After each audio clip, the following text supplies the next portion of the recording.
James Parker had never felt so worn out, so utterly consumed by the humdrum routine that was slowly draining the color from his everyday life. As he stood at the threshold of yet another endless work cycle at Newton and Company in the heart of Austin, a city that swelled and contracted with the daily influx of traffic, bright lights, and corporate ambition. He was tall, with disheveled brown hair and a faint shadow under his eyes, testaments to the grueling pace he had imposed upon himself. He had once loved his job, at least in the halcyon days of his youth, when every new client felt like an adventure, when every new deal felt like a rung on a ladder reaching toward the stars. But months turned into years, and the spark diminished until it smoldered, nearly extinguished, beneath the weight of endless deadlines and an unrelenting schedule. Late one evening, after a particularly stressful negotiation call, James gazed out the window of his tiny but tidy apartment, watching the lights of Austin shimmer in the distance. Buildings stood like dark monoliths, only their windows betraying the vibrant lives within.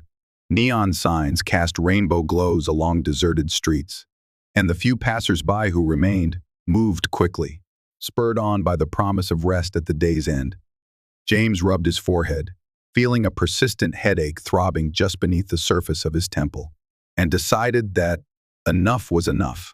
He needed a break. He needed distance. He needed air that hadn't been recycled through conference rooms. That night, he packed his camping gear, an old but sturdy tent, a sleeping bag that smelled faintly of pine needles from his last outing, and just enough supplies to last several days. When morning came, he left a terse note for his boss, taking a few days off, urgent personal matters, and set out on the open road with the dusty windows of his vehicle rolled down. Letting the warm Texas wind swirl inside, he drove west, away from the metropolitan glow, chasing the horizon as if it could offer answers to the questions he never dared to formulate. The hours ticked by in a gentle hum of asphalt beneath the wheels, radio static, and the hush that comes from solitude. James's eyes bore witness to the gradual transformation of the scenery, from modern high-rise towers to low-slung desert shrubs and cacti standing silent guard in the distance. The air felt drier, purer, more honest. When the sun was high overhead, burning so brightly that the sky seemed almost white, he found a small, tucked-away clearing by a winding river and decided this was as good a place as any to stake his tent.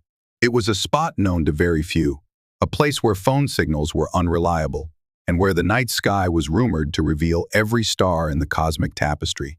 James erected his tent under the shade of a gnarled mesquite tree. Its branches, twisted with age, gave just enough relief from the sun's glare, so he could rest comfortably. The wild grass was short and prickly, the earth stony in parts, but the gentle lull of the nearby stream promised a soothing environment. He laid out his simple meal for the evening: baked beans, a granola bar, a few slices of dried fruit, and prepared to watch twilight descend like a curtain. As dusk approached, the sun set in a blaze of orange and crimson, lighting the horizon aflame. Slowly, the sky became a canvas of ink, speckled with ancient stars. The desert at night took on a solemn hush, broken only by the rustling of nocturnal creatures and the distant hoot of an owl perched somewhere beyond James's limited view. He closed his eyes, inhaling the crisp air that smelled faintly of sage and damp soil, and felt a sense of relief he had nearly forgotten he was capable of experiencing. Here, away from the incessant demands of modern life, he could breathe. The constellations above seemed close enough to touch, each star shimmering with quiet intensity. As a gentle breeze ruffled his hair, James couldn't help but smile at the simplicity of it all, at the sense of returning to a more primal existence, if only for a few nights. He was alone, by choice, content to commune with the cosmos. Sometime near midnight, he noticed a flicker on the horizon, a light that seemed too bright, too erratic, to be a shooting star. At first, he dismissed it as the plane of a late-night traveler, or perhaps a reflection in his own weary eyes. But the flicker grew stronger, dancing unnaturally in the dark. Startled, he sat up straighter, heart pounding with apprehension and curiosity. The light wasn't simply moving. It was tearing across the sky in a jagged, unpredictable path. It flared once, then again, then seemed to vanish behind a rolling hill. The night was still once more, and James found himself leaning forward, ears straining for any sound. The wind rustled in the grass. An insect chirped close by, but no thundering impact came. No explosion. The moment was charged with electricity, a sense of the unknown. As he tried to calm himself, reminding his logical mind that meteors often fragment in the sky, he noticed a radiant glow approaching from the darkness. He heard a gentle crunch of dirt, the slightest scuffle of bare feet against stone. That was when he saw her in otherworldly form stepping into the faint glow of the moon and the flickering amber from James's dying campfire. She was unclothed, her violet skin shimmering faintly, as though it harbored its own reservoir of starlight. Her eyes, large and reflective, glistened with cautious curiosity. James blinked, convinced for a moment that he was dreaming or hallucinating, but the figure remained there, breathing quietly in the gentle desert wind. Her posture was cautious yet regal, as though she were simultaneously vulnerable and immensely powerful. Strange symbols were etched across her forearms, like glowing runes that pulsed with each of her heartbeats. She made no sound, but her gaze spoke volumes. There was a question, an entreaty. James's heart drummed in his chest like a frantic captive bird. This was no ordinary human, and he knew in that moment his life had veered irreversibly away from the mundane. He managed, after several thick swallows, to speak, although his voice trembled. "Hello," he whispered, hardly daring to breathe. She tilted her head, as though trying to decipher his language. A long moment stretched between them, punctuated only by the crackle of the dying fire. Finally, she spoke in a voice that shimmered like metal strings plucked in a quiet room, soft yet resonant. Each word seemed carefully enunciated, as though she were shaping unfamiliar sounds. "I come peace," she said. James exhaled, not realizing he had been holding his breath. Relief mingled with awe. He offered her his jacket, gesturing for her to drape it around her shoulders, but she shook her head slowly, eyes flicking down to the garment with polite confusion. "It is ritual," she said, tapping her bare skin. "We arrive unclothed to find truth." James nodded, unsure if he should press the matter, but concerned nonetheless for her comfort in the chilly desert night. She noticed his hesitation and smiled, a small but sincere expression that illuminated her features. "My name," she began, haltingly, as though piecing the sounds together. "Nira." He pressed a trembling hand to his own chest, forcing calm into his voice. James Parker," he said, and he felt the weight of his name as though it were something archaic, a label that no longer encompassed the flurry of emotions raging inside him. Nira stepped closer to him, her bare feet leaving faint impressions in the sandy soil. Her eyes took in everything: his posture, his campsite, the minimalistic comfort of the tent behind him. There was a gentleness in her expression that began to put James at ease, though 1,000 questions raced through his mind. Who was she? Why was her skin that extraordinary shade of violet? Had she fallen from that streak of light he had witnessed minutes before? And what exactly did she mean by off-world ritual? He gestured toward the small log he had been using as a seat. "Would you like to sit?" he asked, voice still wavering between awe and hospitality. She glanced down at the log, then lowered herself gracefully, her movements fluid and deliberate, like a dancer who had studied every motion to perfection. A hush fell over the campsite. James realized the wind had stilled, as though the desert itself was straining to hear their conversation. Slowly, carefully, he reached for his canteen and offered it to her. She took it, studied it, then sipped. A look of mild surprise crossed her face, but she drank deeply, handing it back with a soft expression of gratitude. They sat side by side, separated by a gulf of unknown cosmic distances, yet drawn together by some intangible force that seemed to whisper of destiny. The dying embers in the campfire cast occasional sparks into the air, And in that flickering light, James studied her features, the elegant curve of her jaw, the delicate ridges along her temples, the subtle luminescence that seemed to pulse from beneath her skin. She was undeniably alien, but her presence didn't evoke terror. Instead, it stirred a profound curiosity, a sense of something both ancient and wondrous. Time stretched in that silent communion. Eventually, Nira spoke again, assembling her words carefully, as though reading them from some invisible script. "I come, far place," she began, gesturing at the sky. "Ritual demands, to learn. We search, heart of world. We see if we can. Live together." James swallowed hard, mind whirring. Did she mean her people were exploring Earth, testing the waters for some grand design? His heart pounded. "So you landed here?" he asked softly. "Just now." She nodded, pointing to the distant horizon where James had seen the strange light vanish. "Pod, crash," she said. "I walk, find warmth, find kindness." As she spoke, she looked at him, her gaze meaningful, as if to suggest that she had indeed found the warmth she was seeking. Despite the surreal nature of the moment, James felt a powerful compassion well within him. He glanced at the vast stretch of darkness that surrounded them. The desert was cold at night, and though she insisted it was a ritual to remain unclothed, he couldn't ignore the pang of concern. He gestured toward his tent, rummaging inside for a spare blanket. Carefully, he draped it over her shoulders. Nira hesitated, but a grateful expression crossed her face, and she let it remain. That night, they spoke as much as two beings with limited shared language could. He recounted simple stories about his life in Austin, the daily grind at Newton and Company, the reason he had fled to this campsite. He pointed at the stars overhead, naming constellations with hushed reverence, as though all those bright orbs had assembled to watch their extraordinary encounter. She listened with rapt attention, occasionally asking halting questions, her voice quavering with an unfamiliar timbre.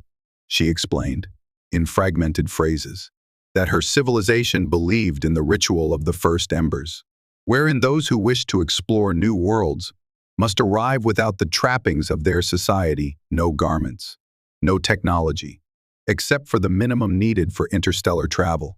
In this state of symbolic vulnerability, they would glean the raw truth of the world they sought to contact. If that contact was met with aggression, it would prove the civilization was not ready for peaceful exchange.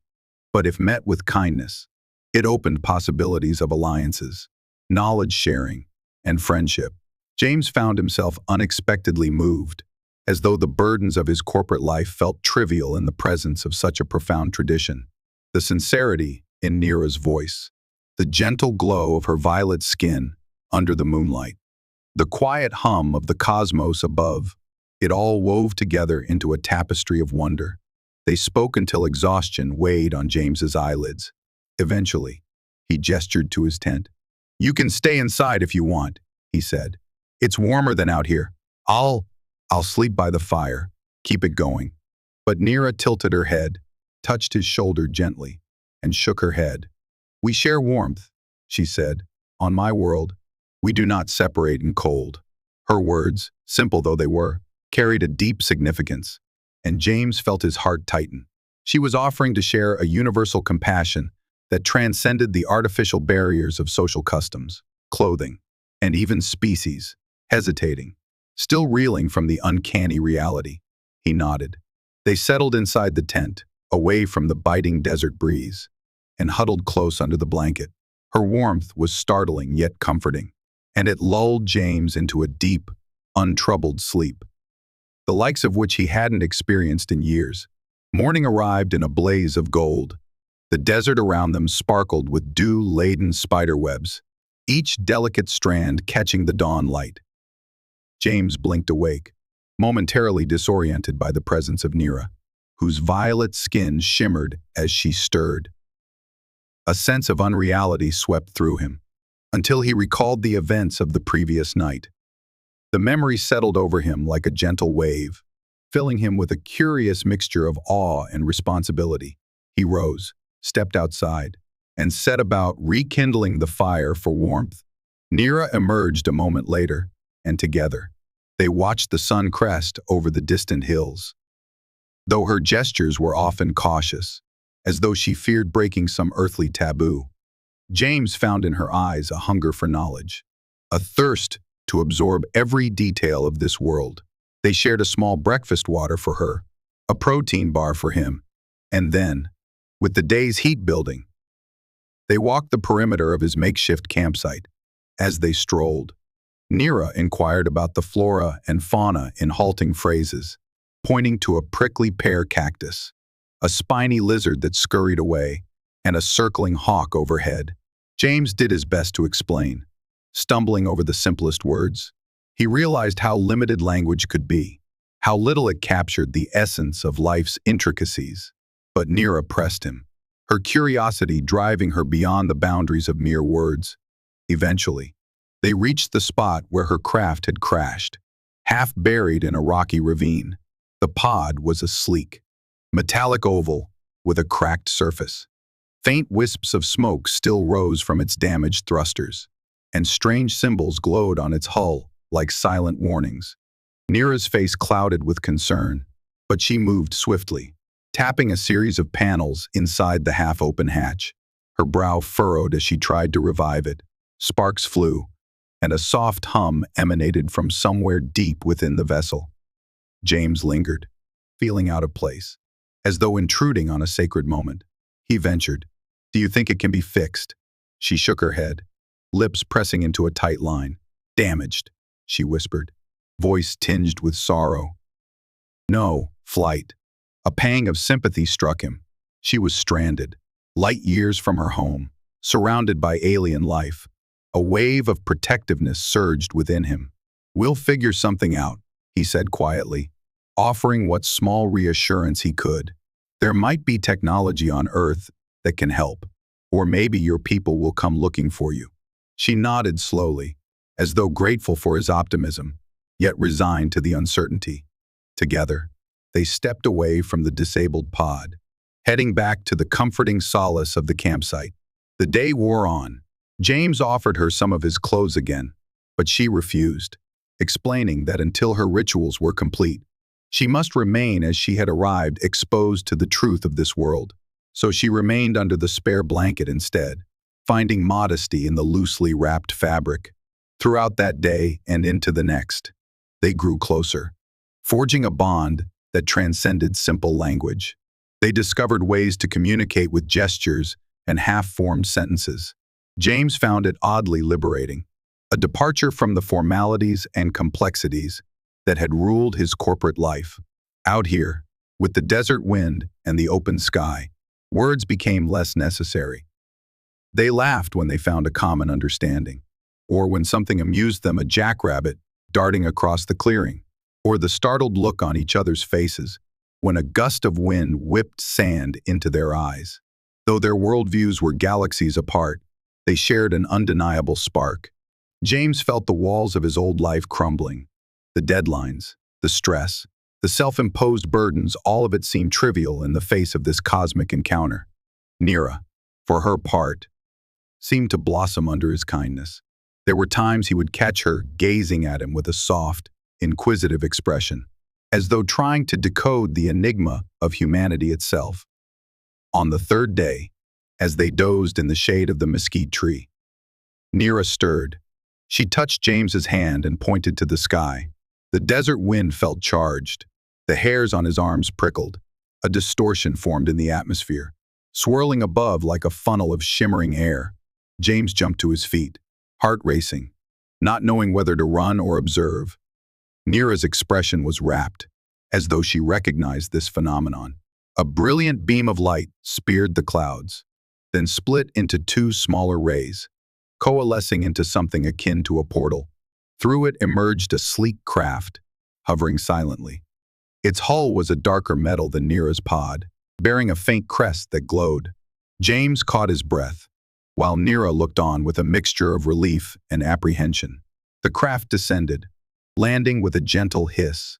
A hatch slid open, and two figures emerged, both with the same violet skin and radiant symbols. Unlike Nira, they wore delicate garments that shimmered like liquid silver. Their eyes locked onto Nira, and relief shone in their expressions. One stepped forward, speaking in soft tones that James could barely hear. Nira responded in a rapid, fluid language that James could not understand. Their voices rose and fell in rhythmic cadences, occasionally glancing at James with curiosity. Finally, Nira turned to him, her voice trembling with a swirl of emotions. "My people," she said. "They come. Rescue." She hesitated, glancing at the two newcomers before continuing in her careful, broken English. "They worry for me." Pod crashed. James nodded, feeling a pang in his chest. He had grown used to her presence, to the comforting routine of their days together. The idea of her leaving rattled him more than he cared to admit, but he forced a smile, reminding himself that she didn't belong here, that she had a life, a world, countless responsibilities back among the stars. "I'm glad they found you," he managed, his throat tight. A poignant silence fell. The two newcomers conversed with Nira again, exchanging urgent gestures. They seemed eager to leave, perhaps concerned about the risk of discovery by other humans, or the potential for conflict. Nira nodded at their words, then turned to James once more. "I go. Soon," she said, her voice thick with regret. She tapped her chest, then placed a gentle hand on his. "But I remember you. You show me kindness, truth, warmth. You, important to me." His vision blurred. To hide his overwhelming rush of emotion, he nodded vigorously. "You're important to me, too," he whispered, glancing away for a moment to regain his composure. Nira leaned forward, her forehead touching his, in a gesture that seemed both alien and profoundly intimate. He felt her steady breath mingling with his, and for a moment, the entire desert felt as if it had paused. Then, with a gentle step backward, she turned to rejoin her people. As they boarded the rescue craft, James noticed Nira's eyes never left him, even as the hatch sealed shut. The engines hummed. A bright glow encompassed the vessel, and with a soft rush of air, it lifted skyward, vanishing into that strange funnel of light. And then it was gone. The desert was quiet again, the sun beginning its relentless climb. The only evidence that remained of Nira's presence was the scorched pod still half buried in the ravine, and the ache in James's chest. He returned to his tent, packed his belongings with a heavy heart, then spent the next few hours gazing at the sky. Something had changed irreversibly inside him, something that cast new light on his old life. Back in Austin, James felt like an alien himself. The bustle of the city, the daily demands of Newton and company, the trivial conversations, they all felt oddly distant. He found himself daydreaming about vast galaxies, about violet-skinned explorers, about the courageous ritual of arriving without armor or clothing, willing to meet another world without barriers. He tried to reacclimate to the stifling corridors of corporate life, but it grated against the sense of wonder that had been awakened in him. Nevertheless, the routines resumed. Deadlines piled up. Emails flooded his inbox. He struggled through them with minimal enthusiasm, haunted by the memory of Nira's luminous eyes and the gentle warmth of her presence. Outside the tall windows of the office tower, the Texas sun blazed, while inside, the artificial glow of fluorescent lights felt cold and lifeless. Sometimes, at lunch, he would sit alone in the break room, staring at the sky through tinted glass, wondering if she was out there, scanning the stars, remembering him. Weeks turned into a month. His coworkers noticed his distant demeanor, but he offered no explanations. The memory of that desert encounter felt too precious, too fragile, to subject to casual commentary. It was as though telling others might cheapen the experience, or risk him being labeled a madman. So he bore the secret quietly, letting it shape him from within, as if forging something new from the raw materials of his soul. One night, after a particularly draining day, he stepped out onto his apartment's balcony. The city lights pulsed with their usual vigor, but his eyes drifted upward to the sky's deeper darkness.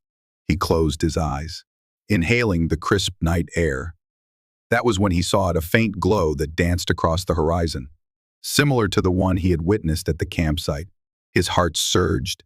He grabbed his keys, raced down the stairs, and jumped into his car.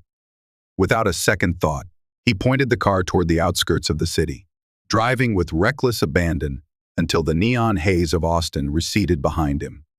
The glow persisted, occasionally flickering out, then reappearing like a guiding beacon. James followed it, adrenaline coursing through his veins. After hours on meandering back roads, he arrived at an open plain, dotted with scrub brush and small hills. The night was silent, and the sky stretched vast and unyielding above him. He got out of the car, blinking into the darkness, scanning the horizon for that mysterious glow. For several minutes, he saw nothing but the faint gleam of distant stars. Then, just as he was about to resign himself to a sleepless night chasing illusions, the glow appeared again, closer this time, shimmering in the sky. It descended, slow and deliberate, until it hovered perhaps 100 yards away. James could hardly breathe as a metallic gleam caught the moonlight. He stepped forward, each footfall crushing dry grass underfoot. The craft touched down with a soft thud, and a doorway slid open. A familiar silhouette stood within the luminous interior, skin a radiant shade of violet, the same gentle luminescence tracing patterns along her arms and temples. Nira stepped out, wearing the same silvery garment as her people, but removing it gracefully as she took her final step onto Earth's soil, reverting to the symbolic nakedness that signified honest contact. Her eyes immediately found James, and a slow, quiet smile curved her lips. He rushed forward, stopping just short of her, heart thudding with relief and astonishment. "You came back," he breathed, scarcely able to form the words. Nira nodded, reaching out to clasp his hands in hers. "Yes," she replied in that measured, melodic tone. Though her English was slightly improved, "I convinced my people. We should learn more, share more. We saw your kindness, your heart, overwhelmed." James felt tears well in his eyes. But why here? Why now? She gazed at the moonlit expanse, then back at him. "Because we believe there is more than a moment. You and IWE bridge distance. You show me what it is to trust. Now, my people believe we can do more." James smiled through the tears.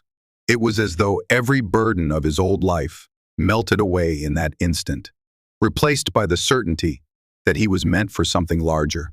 He could almost hear the wheels of fate turning, the universe bending its path so they could stand together in this unremarkable patch of earth. Nira's voice trembled slightly. "We stay for a short while, then we must go. But I want for you to come. If you wish, we can exchange knowledge. You and me. There is feeling we share. Hard to translate. On my world, we call it the binding of hearts." James felt his pulse quicken.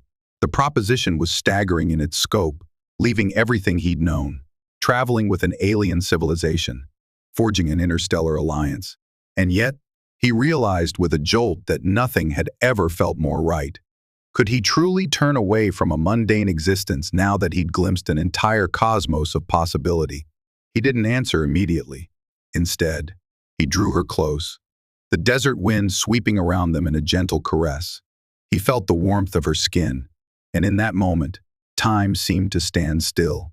He thought of all the nights he had spent under the same stars, yearning for something beyond the grind of everyday life. Now, his yearning had a name, Nira. They spent that night and the next day discussing the implications.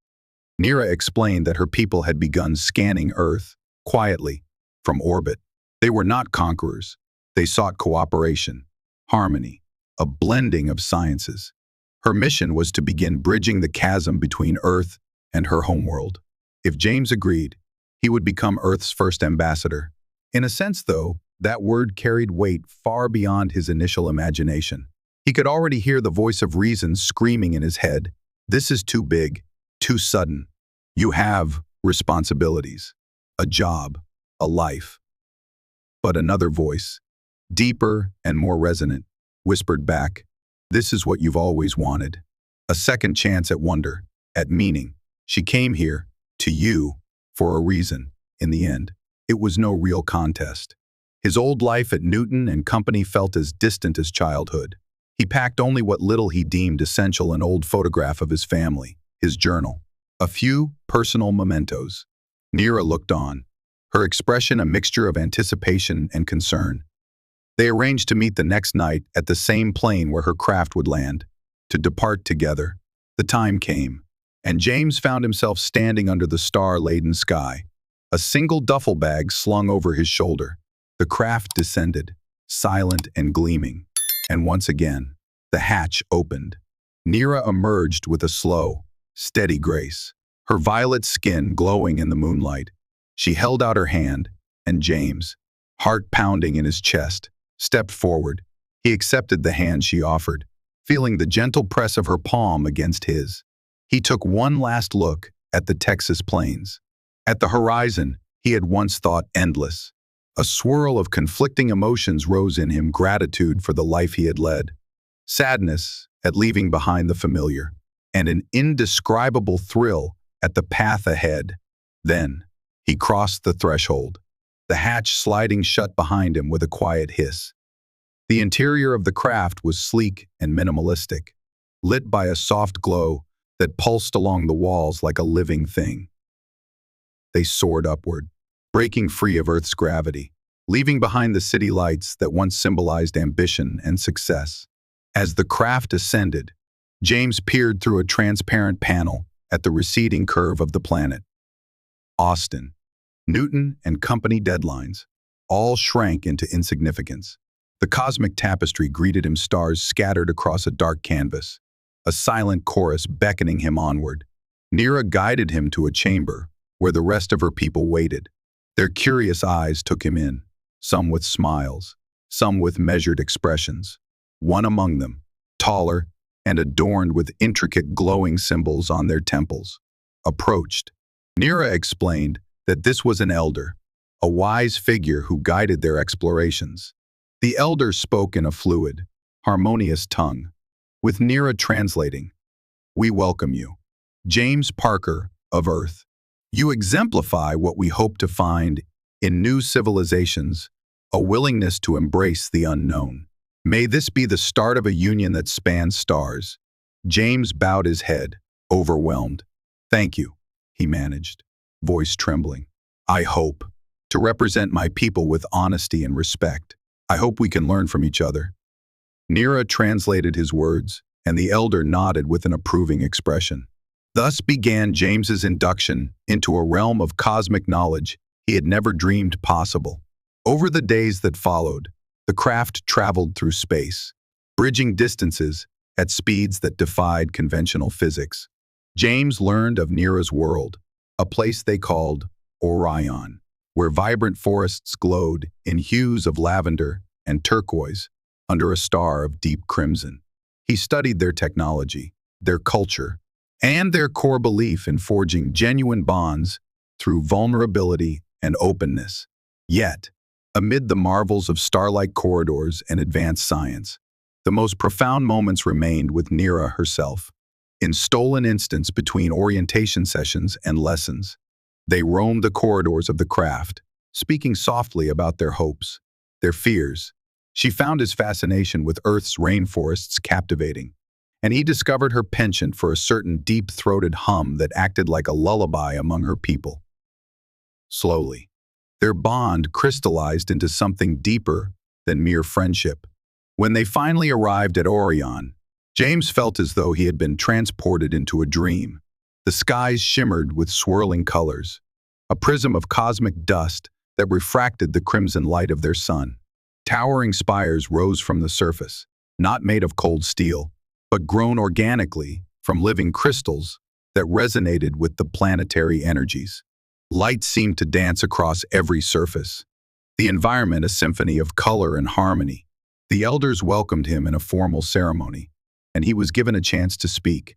In halting Orionese, he expressed gratitude and a desire to forge a lasting bond between Earth and Orion. The crowd responded with quiet murmurs of approval. their violet faces reflecting curiosity and cautious optimism. The days turned into weeks, and James immersed himself in Orion's ways. He studied their spiritual practices, many of which involved communal gatherings under the open sky, chanting gentle melodies that resonated with the crystals embedded in the ground.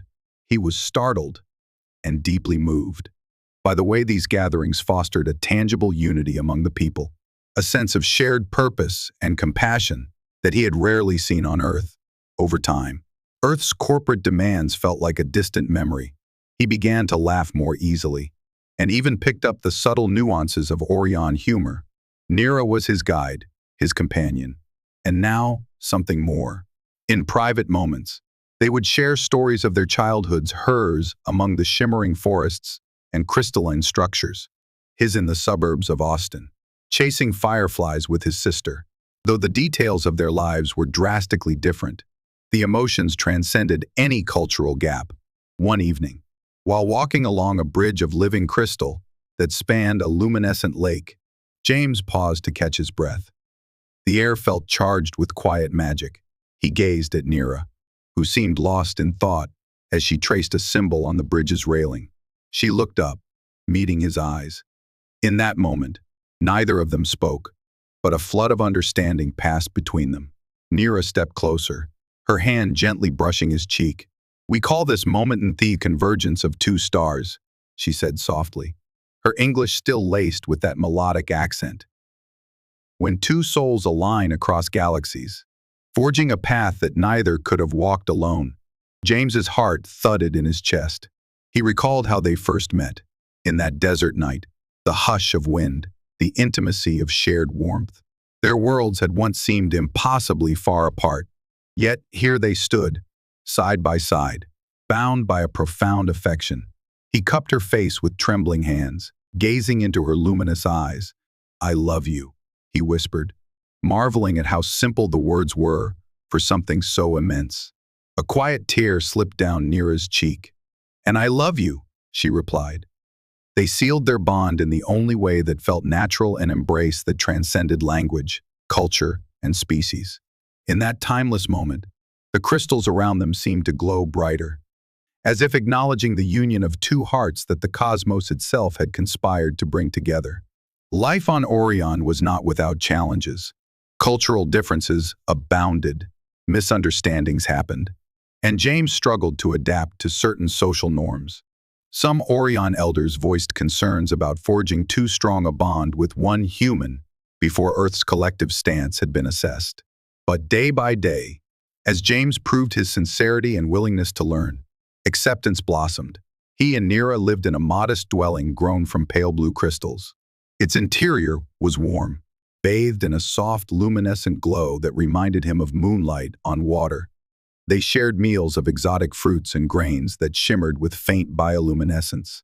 They studied Earth's languages and history together, with Nira marveling at the sheer diversity of human cultures and achievements.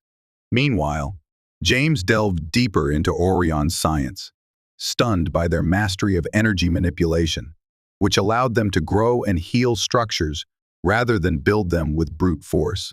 Occasionally, an Orion ship would embark on a clandestine journey to Earth, collecting resources or quietly observing human life from a distance, ensuring that no harm came to either side.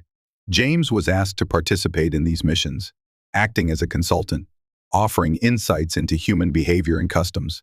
He found a strange pride in representing Earth, despite the planet's many flaws. Yet, even in the midst of this newfound life, James never forgot the campsite under the Texas stars, where everything changed. Sometimes, he would dream of the mesquite trees' twisted branches and the faint glow of the campfire. He'd wake with a mixture of longing and gratitude, turning to see Nira asleep beside him, her violet skin gently reflecting the ambient light, and he would feel whole.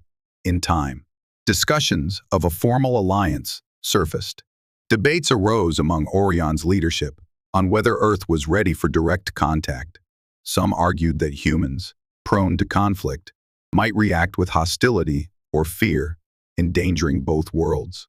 Others believed that James's presence was proof that Earth held promise, that bridging the two civilizations could herald a golden age of interstellar cooperation.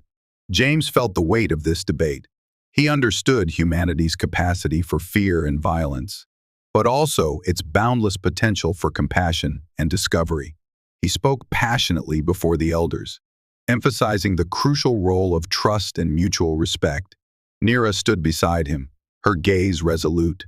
In those gatherings, they formed a united front, testifying to the transformative power of their bond, of how two strangers from opposite corners of the universe could find love and understanding. After many months, the elders decided on a cautious yet hopeful course. They would send representatives to Earth, carefully selecting scientists and diplomats who could gently initiate a relationship, starting with small, controlled meetings. James volunteered to accompany them, to serve as a bridge between Earth's authorities and Orion's delegation. Nira, equally invested, chose to go as well, determined to stand by the man who had once shown her kindness in the desert. The day of departure arrived, filled with both anticipation and an undercurrent of fear. James and Nira boarded the diplomatic vessel, alongside the Orion representatives. Their journey took them across the void once more, each star like a silent witness to their shared destiny. As the craft approached Earth, James felt a familiar rush of emotion. He caught sight of the continent that held Texas, the country roads, the metropolis of Austin. It all appeared so small from space. Yet each piece was integral to the tapestry he called home. Negotiations on Earth were delicate, involving carefully selected officials who had been briefed by James beforehand. Fear mingled with wonder on the human side, but the sight of the Orion visitors, soft-spoken, otherworldly, unarmed, helped quell immediate hostility. Over days of meetings in a secluded facility, glimmers of understanding began to form. Skeptics abounded. Suspicious generals demanded proof of peaceful intent. Scientists clamored for technology, and politicians hesitated, wary of the public's reaction. But the Orion delegation stood firm in their principles. They shared limited but astonishing scientific knowledge methods of clean energy generation that could revolutionize Earth's dependence on fossil fuels. They demonstrated their approach to cooperative growth, offering glimpses of healing and rejuvenating damaged ecosystems. Bit by bit, the barriers of mistrust began to crack. James and Nira, once again standing at the forefront, became symbols of unity. News of their bond leaked to a few key media outlets. Though it was heavily controlled, some people found the idea of a human and an alien in love scandalous or fearful, but others saw it as a beacon of hope. Regardless, curiosity soared, overshadowing the knee-jerk recoil that might have arisen in a less carefully managed scenario. In the following weeks, small steps turned into more concrete agreements. A plan was devised for the Orions to help restore a section of deforested land, showcasing their ecological technology. In return, Earth granted permission for a limited cultural exchange, inviting a small group of Orions to stay, learn, and interact with human communities under structured guidelines. Through it all, James found himself beaming with pride and wonder. He remembered the man he used to be, a stressed, jaded worker at Newton and company dreaming of deliverance from the monotony. Now, he stood in conference rooms with heads of state and alien dignitaries, forging a new chapter in human history. By his side was Nira, whose unwavering support and presence lent him strength. As the cautious alliance formed, it became clear that the road ahead would be fraught with challenges. Not all humans welcomed the Orions. There were protests, conspiracy theories, warnings of invasion. Some within the Orion Council also questioned whether human volatility was too great a risk. But the foundation had been laid, a channel opened, and hope persisted. In a small, private ceremony under the Texan stars, arranged away from prying cameras, James and Nira spoke vows of commitment, an echo of the Orion bonding ritual and earthly matrimony combined. It was attended by a handful of trusted friends, a few of the Orion delegates, and officials who had become allies in the negotiation process.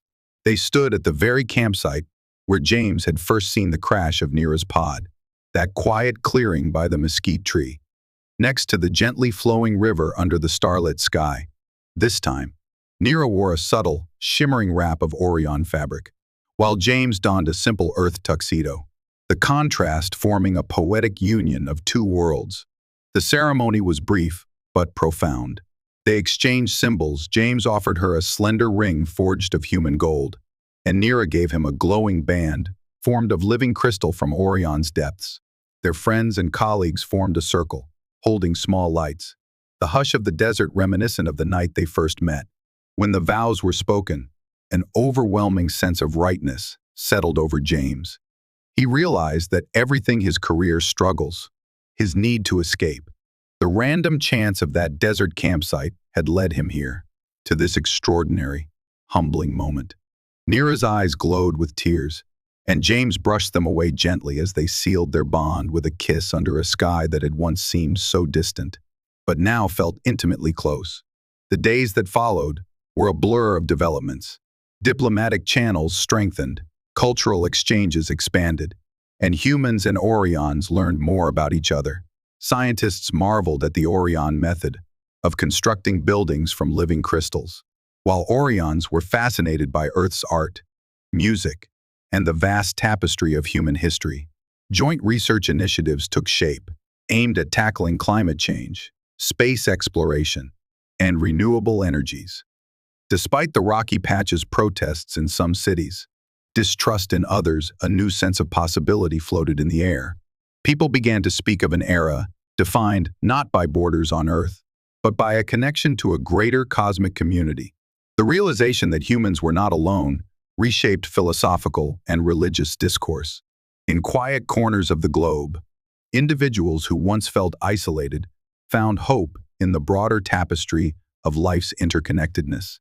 Amid these grand changes, James and Nira found contentment in small, everyday moments, quiet walks in Earth's forests, visits to museums where James explained humanity's storied past, or stargazing from a vantage point near his old apartment building.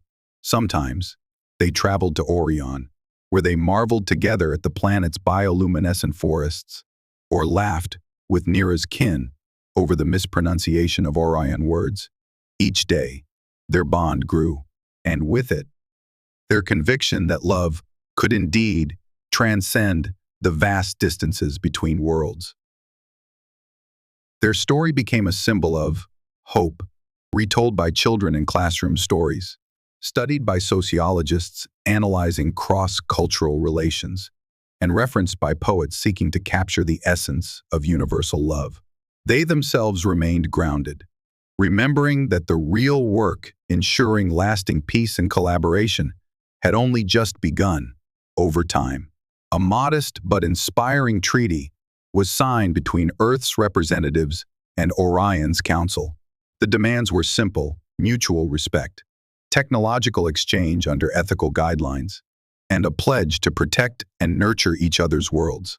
The signing ceremony took place in a neutral zone on Earth, with a handful of carefully chosen journalists in attendance. James stood in the wings, heart overflowing, watching as handshakes were exchanged between humans and Orions alike. He felt Nira's hand slip into his, her violet skin warm against his palm. She leaned close, whispering, "We did it.